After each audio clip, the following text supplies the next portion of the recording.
আমরা তার প্রোটোকলের জন্য দাঁড়ায় আছি। তিনি এখান থেকে সরাসরি Kaliganj sugar mill, Borokali sugar mill, ওখানে উনি রেস্ট হাউসে যাবে, ওই সুগার মিল পরিদর্শন করবেন। সেই উপলক্ষে সকল নেতাকর্মী একত্রিত হয়েছে তাকে প্রোটোকল কিংবা সম্বর্ধনা দেওয়ার জন্য। এই বিভক্ত বিএনপি এক জায়গায় পৌঁছাবে। ইতিমধ্যে লক্ষ্য করা যাচ্ছে যে বিএনপির বিভিন্ন ইউনিয়ন থেকে এবং পৌরসভা থেকে বিএনপির যারা ত্যাগী নেতাকর্মী তারা একত্রিত হচ্ছে রাশেদ খানের সাথে। রাজনৈতিক সচিব হওয়ার কারণে, প্রধানমন্ত্রী রাজনৈতিক সচিব হওয়ার কারণে লোকজন তার দিকে অনেকটা অগ্রসর হয়ে পড়তেছে। আগে যেরকম তার পরিবেশ ছিল এখন তার থেকে অনেক অনেক অনেক উন্নত। অসংখ্য নেতাকর্মী কালীগঞ্জে বিএনপি, যুবদল, ছাত্রদল, অন্যান্য অঙ্গ সংগঠন মিলে সবাই এখানে উপস্থিত হয়েছে আমরা তাকে রিসিভ করার জন্য। আপনাদের কোন ইউনিয়নের উদ্যোগে? আমি 7 নম্বর আইগাম ইউনিয়নের পক্ষ থেকে এখানে আসছি।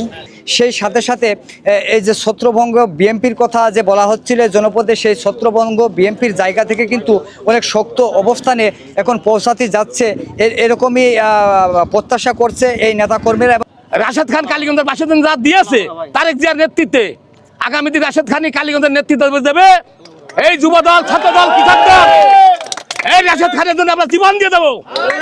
কালীগঞ্জের উন্নয়নে রাশেদ ভাই অগ্রণী ভূমিকা রাখবে। শুধু কালীগঞ্জ নয়, ঝিনাইদহ জেলা উন্নয়নে তার ভূমিকা থাকবে অপরিসীম। এবং আমাদেরকে জানাচ্ছিলেন, এবং সেই সাথে সাথে কিন্তু আপনাদের জানাই রাখতে চাই যে প্রধানমন্ত্রীর সহকারী রাজনৈতিক সচিব পদমাত্রায় উন্নীত হওয়ার পরে এটি কিন্তু দ্বিতীয় সফর, এবং এই সফরকে কেন্দ্র করে কিন্তু এই ঝিনাইদহ 4 আসনের মানুষের ভিতরে নানা আশা উদ্দীপনা লক্ষ্য করা যাচ্ছে। সেই দুপুরের পর থেকে অনেকে ভাবছিল আমাদের বিরোধী পক্ষ, যেমন অনেক দল তো থাকতে পারে, গ্রুপিং থাকতে পারে, তারা ভাবছিল রাশেদকে হটানো যায় কোন কায়দায়, কিন্তু আমার জানাশোনা ভোটগুলো অনেক সময় জানাশি পড়ছিল না।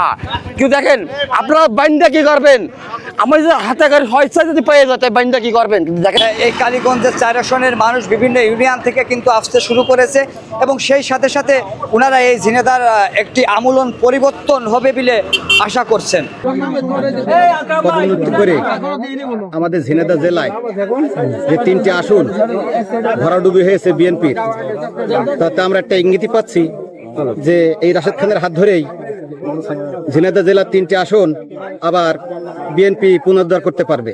আমার বিশ্বাস আগামী 2-1 মাসের ভিতরে কালীগঞ্জের বিএনপি ঐক্যবদ্ধ হয়ে এক মঞ্চে হয়ে উঠে একসঙ্গে কাজ করবে এবং বিএনপির হাতকে আরো শক্তিশালী করে, তারেক রহমানের হাতকে শক্তিশালী করা, এবং এই রাশেদ খানকে আগামীতে ইনশাল্লাহ এখানকার সংসদ সদস্য নির্বাচিত করে এই কালীগঞ্জবাসী পাঠাবে। মানে প্রতিটা ঘরে ঘরে, মানে প্রতিটা পরিবারে ছড়িয়ে পড়ছে, এবং এটা এক ধরনের ব্যাধিতে পরিণত